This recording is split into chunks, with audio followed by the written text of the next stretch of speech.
Let's change gears now. Today, the world pays tribute to U.S. musician Sixto Diaz Rodriguez, best known for his song Sugarman.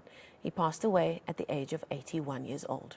Rodriguez is known, of course, for the Academy Award-winning documentary Searching for Sugarman. Of course, his music being extremely popular in South Africa. His shows selling out in minutes when he was here just back in 2013. But that's just part of the story. Rodriguez came here after a 2012 Oscar award-winning documentary, Searching for Sugarman, which details the efforts of two Cape Town fans to try to find out whether he was still indeed alive. One of the authors of that documentary, and indeed a book, Craig Bartholomew Strydom, joins us virtually from Cape Town. Craig, thank you so much for your time this evening. I'm sure your phone and your emails have been binging off the hook since the news of the passing of Rodriguez has made international headlines. Your thoughts when you received the news? Well, I was pretty shocked this morning. It was just coincidence that I actually wore a Rodriguez shirt this morning and then got the call this morning. It was just a shock for me.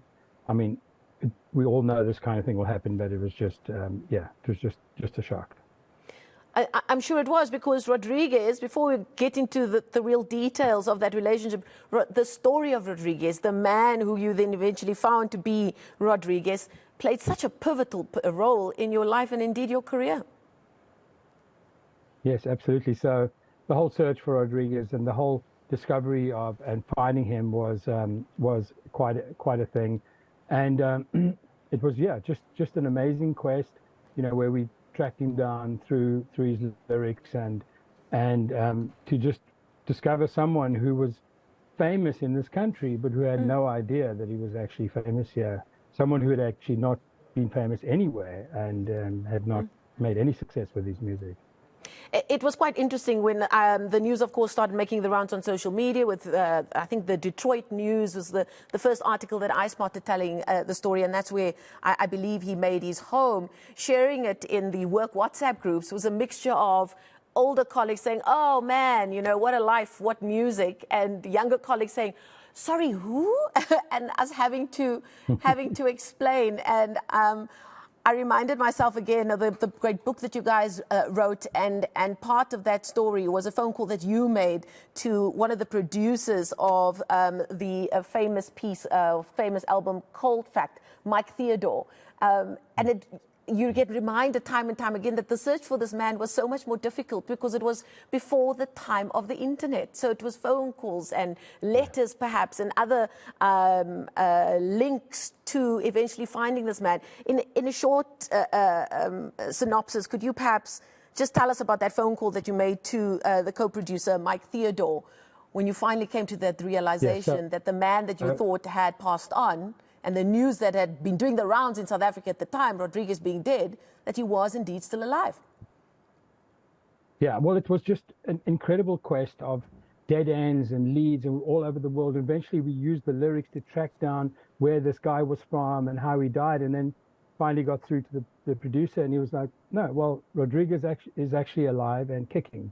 And then that changed everything when we discovered that he was alive and kicking. And I think the surprise was big for him too. He had no idea, you know, in a pre-internet age, that he was actually famous in this country, and that his music was on the lips of everyone. Everyone knew his words and the lyrics, and you know, it was incredible.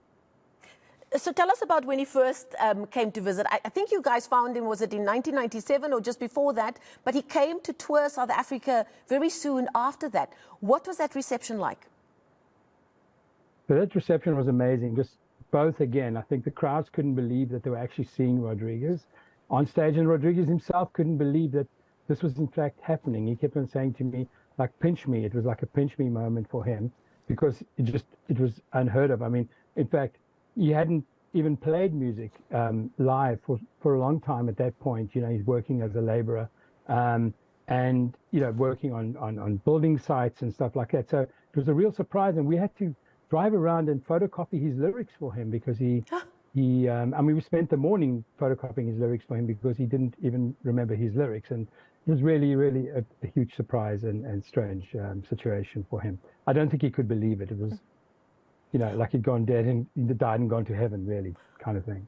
What was it about his music that you think resonated with so many South Africans at the time, and only here and almost nowhere else in the world? Well, I think his lyrics we could just relate to his lyrics in a way. You know, it was a kind of lyrics that very poetic and you know, lyrics that almost like challenged us to think differently in a way. And it's just his lyrics were really, really good. And for some reason, it just took hold in this country, and a small amount in Australia and a few little places. But, you know, in this country, it just took hold, and it just, everyone just knew his lyrics and his words and his music, and it just spread, you know, with his albums in this country. And I think that they're mostly just taped and passed on by people. And then came the Oscar-winning documentary, Searching for Sugarman. Now, if the music didn't capture people, this documentary just really captured the imagination of people across the world. What do you think that was? Was it just that good a story that people just couldn't let it go? Yeah, I think it's just, that was it. It was just a really, really good story of just how amazing it is to have been somebody who didn't know that he was absolutely famous, that didn't know if he walked down the street and just said to anyone, and do you know the words of these songs? People would just sing it out loud. I mean, people would just know the words of his music. And it was just like a Cinderella story in a weird way, that he had no idea. And then, you know, suddenly here he is, completely successful in another country where, you know, the people were saying that he was more successful than Elvis in this country, which was true at the time. So I think it was just an incredible story, a detective search story for someone, and it just resonated with everyone.